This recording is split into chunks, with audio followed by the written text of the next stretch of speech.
Hi, it's Anne. Thanks for stopping by.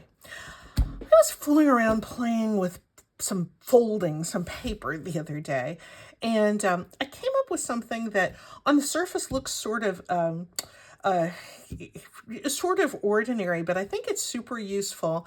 It's fun to make, and I think it's kind of clever how the design goes together. It's made with just one single book page. And this is a small version of it. This is from just part of a book page. But I thought you might be interested in seeing how this kind of tag goes together. It's a tag with a very small pocket on the front, but it's a great place to tuck in cute little things. I like these little shallow pockets that are really just sort of tuck spaces. And I like the way that it goes together. There's no waste, there's no cutting in the construction. And let's just get started. We're going to make one that's going to be a little bit bigger and easier to see. So we'll come back to this. Here's a book page. This is from a book of Scottish country dances. And I just, we all love music pages in our journals, don't we? And here I say there's no cutting. I'm going to cut off the top of this. So sorry about that misleading statement. Because this is a rather long book page, I don't have to get in every single square inch here. So I'm going to cut off the tartan plaidie at the top. But if you're using a dictionary page or a smaller page, you'll probably want to leave the full length together. The first thing I'm going to do is I'm going to create the tag shaped top, and we're going to do that with folding. And I'm just going to come in here and fold about like that. I'm not measuring anything. I do want to make certain that this edge that I'm folding in here is pretty much parallel with the top and the bottom of the page. And I want to make certain that the two folds that I make here are going to be about the same, or as close to equal on the page as I can. As close to symmetrical, I guess, is what I'm trying to say. So I'm looking here on my grid. I have this folded down on this line, the 4 line, and that is going to come out to be the same as this line down here. I hope you can see that. So I'm going to move this around so you can see it a little bit better, I think. Here's my corresponding line. I'm just going to put my fingernail there and fold right at that spot.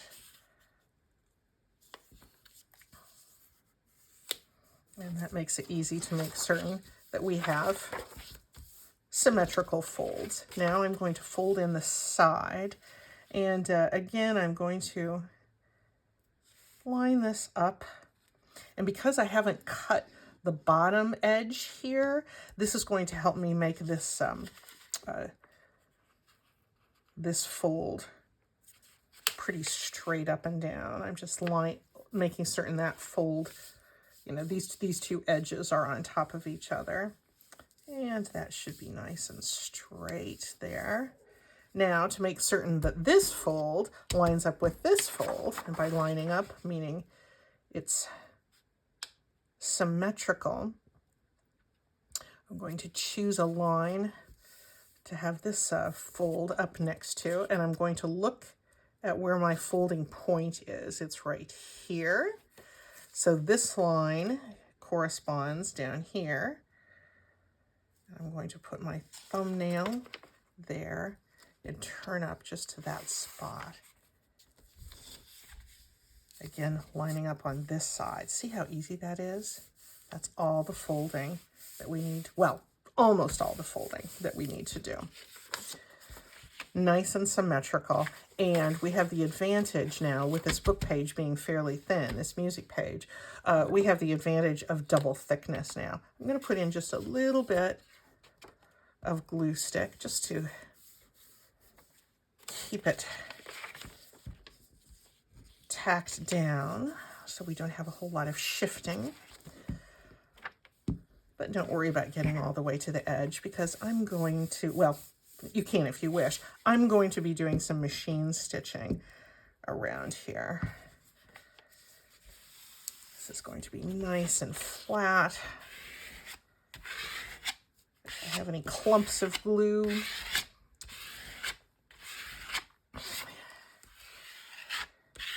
just spreading this out with an old transit card is going to smooth those out so we have everything nice and flat. This is now nice and symmetrical. And what I'm going to do to get that little pocket on the front, as we know, we can always turn things up.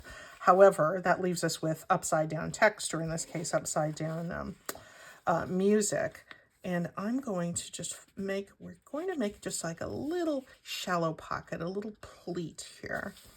And I'm going to come up here and fold that down and then fold it back down again. You can play with how deep you want your pocket to be, where you want that pocket oriented on your final tag. But what we're ending up, having folded this down, this is oriented the correct way, and you have a little Z fold. Can you see how that's just a little Z there, a little pleat? Super easy to do. The pocket is not very deep, but that's why it's fun to use for putting those kind of small tuck-ins in. I think junk journals are so charming with just these little small things in here. Just, they're just big enough that you can write, a really, very special little quote, a special date, maybe just a little snippet from a song lyric or something like that.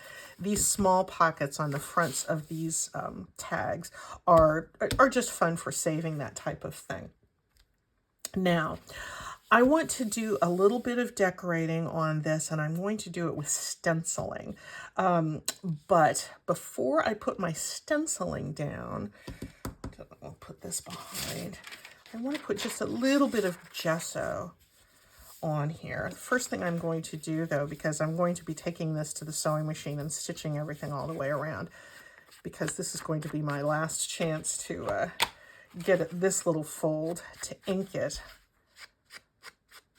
Come in before I do my stitching there, and I'm going to put just a little dab of gesso there because I want that white. I want a little brightness there before I put the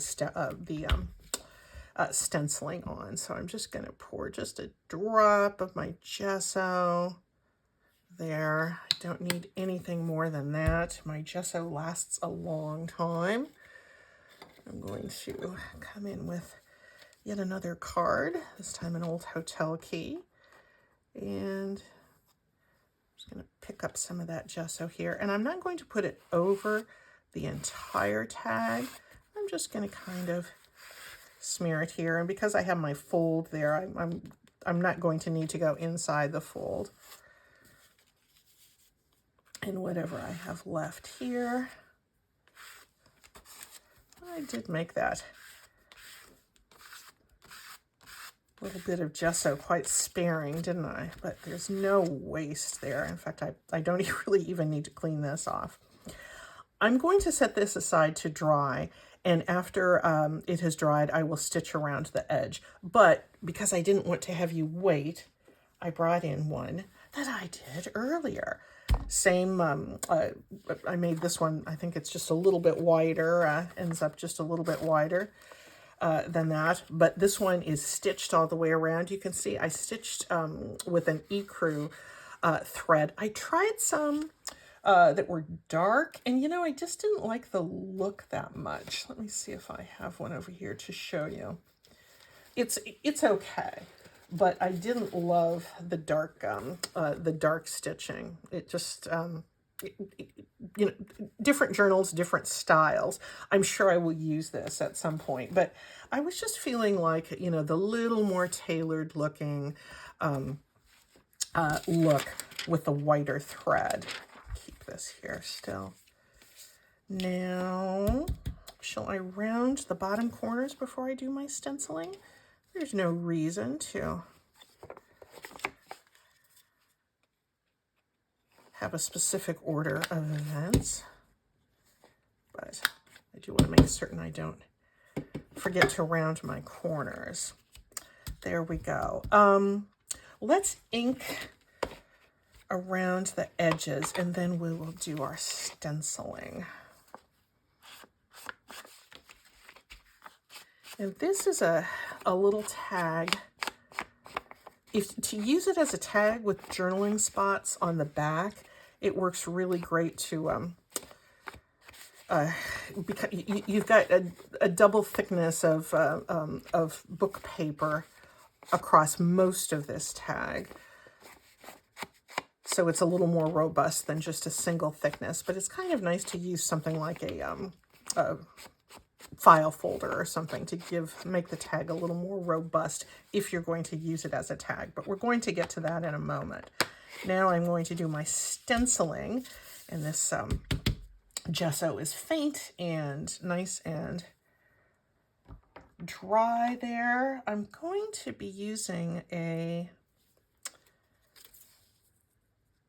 distress ink called I have just a tiny one, called Evergreen Bough, kind of that teal or a dark peacock color.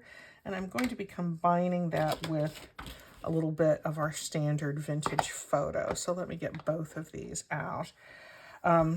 My blending brushes, I tend to isolate the colors. This is the one that I use different greens on. I have one marked with this washi tape that I use for blues, and then this one for all my browns. And that, using those three, I do have a fourth one that I use for offbeat things like purples, but generally I can keep the colors fairly well isolated with that washi tape reminder, because I don't like to do too much contaminating. If I was to use a red or a yellow, I wouldn't want to be, using my my bright green brush on that. So let's go ahead and begin the stenciling. And I'm only coming about 3/4 of the way across. I don't want to stencil across the whole thing. I don't know why. That's just a look that I saw somewhere on another type of project, and I kind of like the idea of sort of the stripe of stencil patterning down one side. This is a little Tim Holtz honeycomb stencil. I've been doing a fair amount of stenciling lately. As you know, I like to do things that are nice and flat. And been doing flat embellishments on journal pages with stenciling, and I thought I would just extend that a little bit to this project and kind of shade this evergreen bough along the side of this tag. I'm not coming all the way to this edge. I mean, do this however you want. This is absolutely not, the stenciling is not required for the success of this project by any means, but that's just what was sort of in my mind. Now I'm going to come in with my vintage photo and kind of grunge up that edge. And what I'm hoping is that the white, the gesso that we have behind the stenciled area will make it glow and kind of give it a pop of brightness. And I think I think I am liking that. I'm just moving this up so I can get the pattern of the stencil put here on the right hand side of my tag, and a little bit of grunginess up here to about this corner.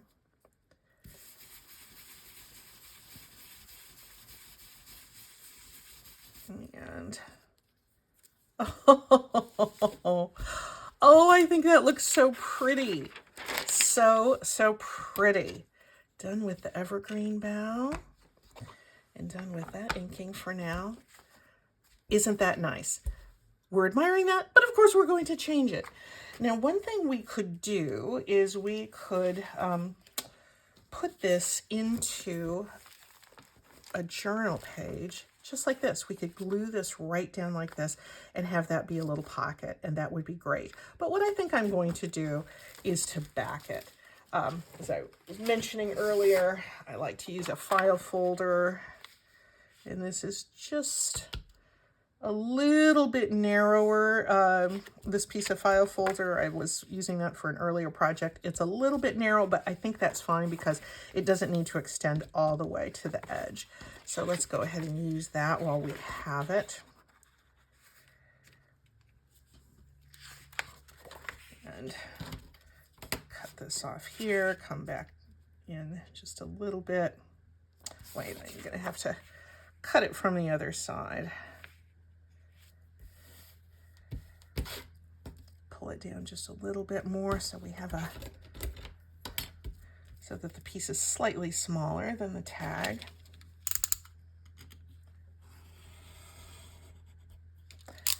I do find, for a while when I was beginning to make these, I just took a whole big piece of the file folder and glued a bunch of them down and then cut them out. But I found that I was starting to, you know, kind of cut the edges of the tag portion, and I didn't want to do that. Do whatever way makes sense to you. Maybe I'll draw this and cut that off.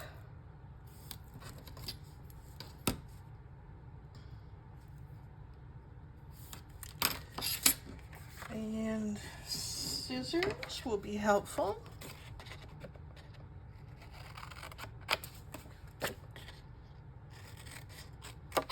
There we go.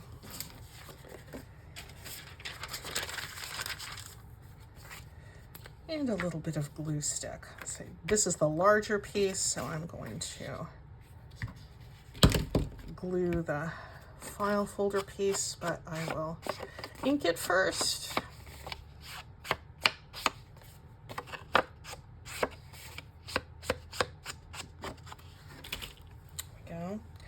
See how easy it is to put these together, and they're, you know, you can just get out a stack of book pages, like a dictionary page like this works great for it too. Pages from novels. We're gonna in a moment we're going to look at how to use a magazine page to give you a completely different look. All right, there's our front, here's our back, and no waste there except for cutting off that top margin.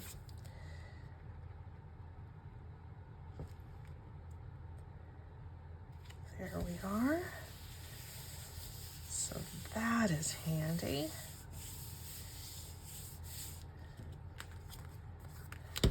Let's finish off the top. Why don't we do that? I like to make a little bit of a pencil mark so that I get that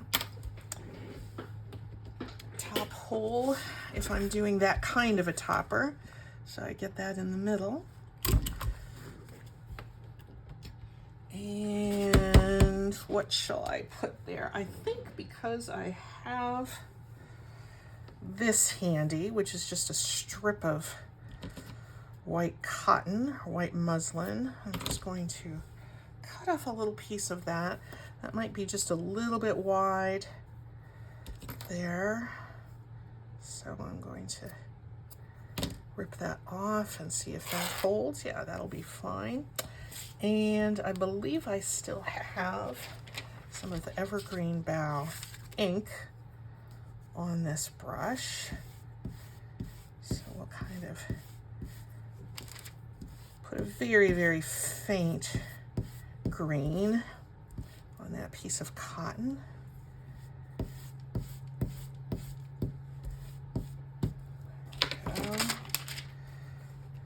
We'll get this through the top, and then we'll decorate the bottom just a little bit, and then we'll stuff it. Let the gesso come to our aid there. Yeah, I really enjoyed doing this. I like the idea that it looks great and it's not too thick if it's glued down directly onto a page as a pocket, but it's also just really nice as as a tag as well. I think it's a versatile little piece, and it's certainly, you get that stack of book pages out and you can really mass make these. And I like the idea of stenciling them. It's just a fast and easy way to make them look. Honestly, isn't that stunning? I love that. Okay, as I always do, I love that. So let's change it. I want to put something down here, and I've been making these little clusters lately. Tell me if you like these. These are, I made just a bunch of my homemade labels using these stamps on just random kinds of paper. But I just took 3 for each cluster, some maps, some old scrapbook paper, and just layered 3 of different sizes on top of each other. It's not overdone. This one's a little bit bigger. That's something like that. I think I kind of like that. I might do a video with these clusters soon. Kind of like that strong horizontal, but I also like the color in this, and I like that little bit of teal that picks up that evergreen bough. So let's glue that down, and then we'll see what we can tuck in there. With that stenciling, I really don't think it needs any decoration other than that. I do feel like it needs something down here on this pocket, though, because with most book pages that you're going to use, you're going to have a bottom margin down there. So there's a little bit of blankness.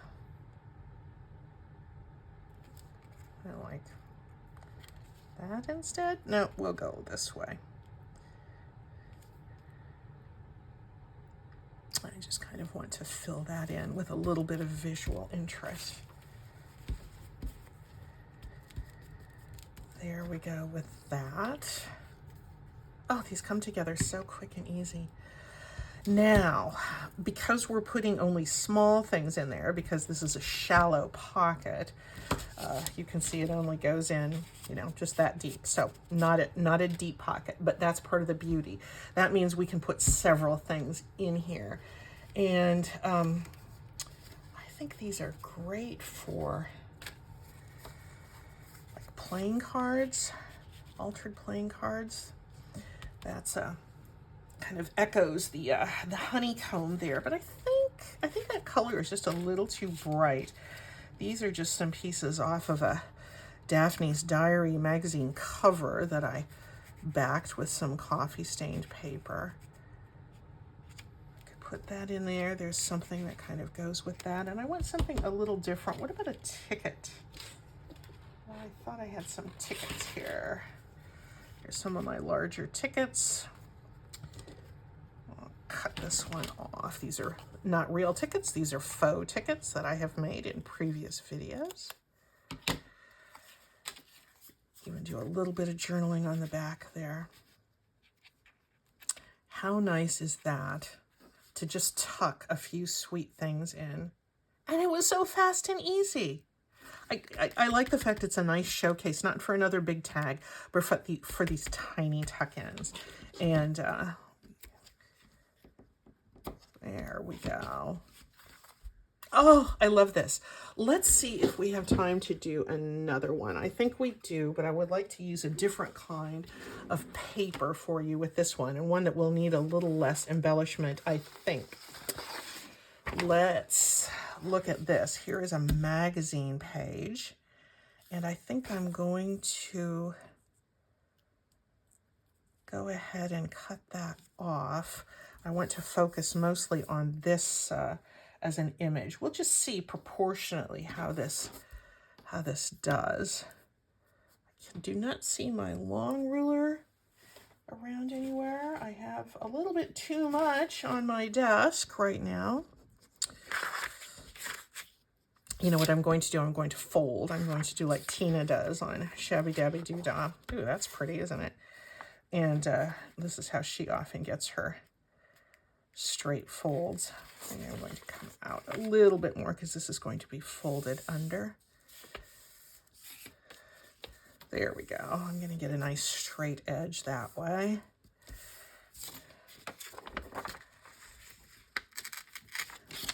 And this will tear nicely. Yeah, this is a beautiful magazine page with a little bit of a matte finish too, not anything glossy. Let's begin by just folding our corners in. That one appears to be with this edge perpendicular to the fold there, a nice little 45-degree angle. Yeah, that's going to be nice. Now, I'm going to want my fold point to be, hope I'm in camera. I am not. There we go. At least not too much. I'm going to put that point right here. And on the other side, it's this. And I'm going to turn that down. Now let's turn this up.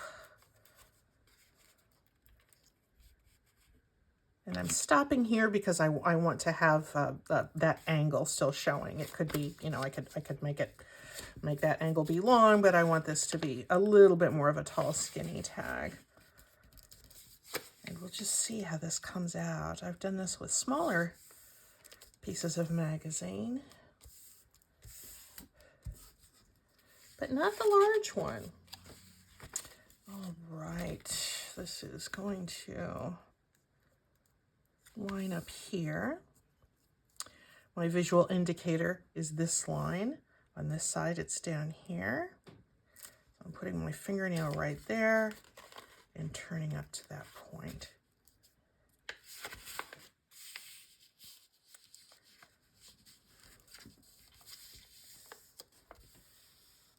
And these are easy to practice with. You know, I would recommend really getting out some dictionary pages and just do some of that folding. It's not complex folding, but it is handy to have a little bit of practice with it.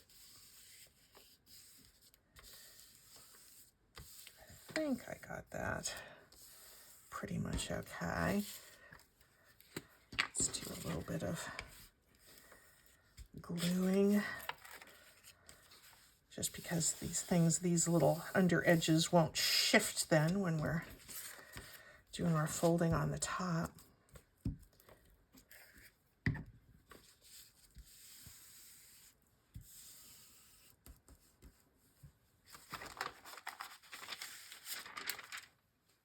Just looking for something else I had over here, which I don't see. Oh, there we go.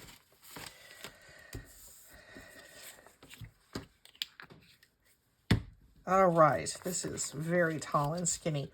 Isn't that stunning? It is stunning. Let's fold up this way. And because this is so long and skinny, we have a nicely proportioned pocket here. Oh, I love this one. I love this one. Oh, isn't that pretty? I'm going to just glue this edge down, and I might do the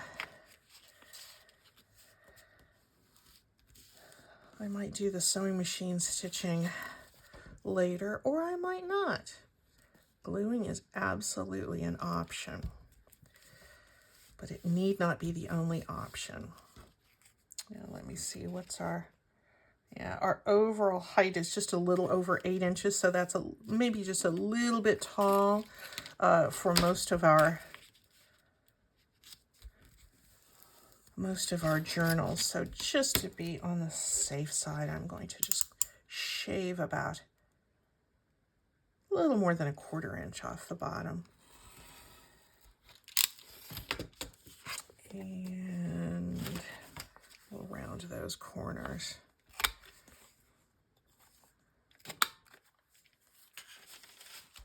Oh, this is pretty. That's so nice.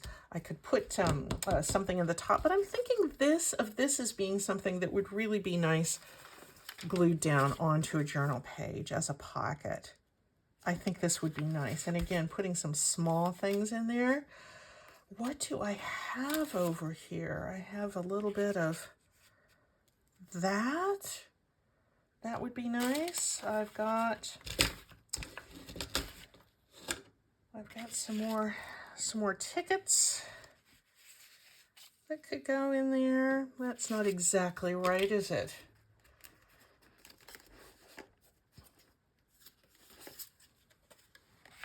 Something like this little ATC, that could fit in there. There's just any number of things that can go in here. You can make, the magazine pages are great. Here is one out of just a portion, a much smaller magazine page that I made the other day. A little, pretty little pastel spring page with some, some embroidery and a rose. I did stitch around this and put this little scissors card in there, and I think that's really, really sweet too. They're very, very pretty on their own, and they're sweet when you put a little something in there. So anyway, so this is this idea. Get out some of your paper, get to folding, and have fun with this. I know you'll enjoy it. Decorate it any way that makes sense for you. And we'll see you next time. Bye-bye.